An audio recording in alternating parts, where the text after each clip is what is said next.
Hello.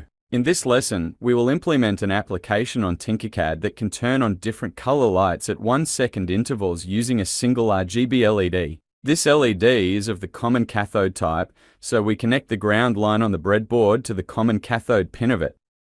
The other red, blue and green pins will be connected to the digital input-output pins of the Arduino. The green LED is connected to pin 2, the blue LED to pin 3, and the red LED to pin 4 of the Arduino. Resistors are connected in series with the LEDs to limit the current flow and protect them from burning out. Take a look at our commands now.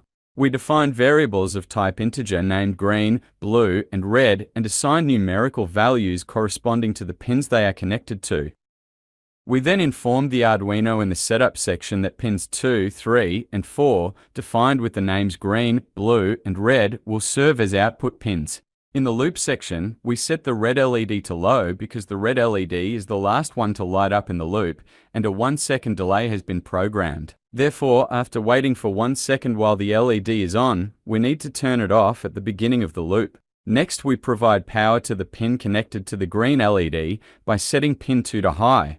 After waiting for 1 second, we turn off the green LED and then proceed to light up the blue LED. Then, we wait for another 1 second, turn off the blue LED, and proceed to light up the red LED. Afterward, the red LED will turn off again, and the green LED will light up, followed by another 1-second delay. Subsequently, the green LED will turn off, and then the blue LED will be activated, with a wait time of 1 second. Once again, the blue LED will turn off, and the red LED will illuminate, followed by a 1-second pause. And the loop cycle will continue to operate as long as there is power in the Arduino. Now, let's start the simulation to examine the operation performed on the Arduino. We can observe the RGB LED turning on and off in red, green, and blue colors at 1-second intervals.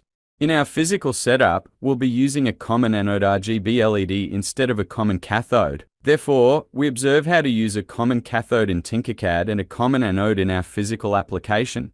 In the physical setup where we're using the RGB LED, it's a common anode type. Thus, we've connected a 5-volt voltage to its longer leg. As indicated by the symbols, we can see that the 3rd and 4th pins of the RGB LED are of different colors in common anode and common cathode types. In a common cathode type, the 3rd pin is blue while the 4th pin is green, whereas in a common anode type, the 3rd pin is green and the 4th pin is blue. In our next lesson, we'll learn how to obtain different shades of colors in RGB LEDs using analog outputs. Wishing you productive studies until our next session.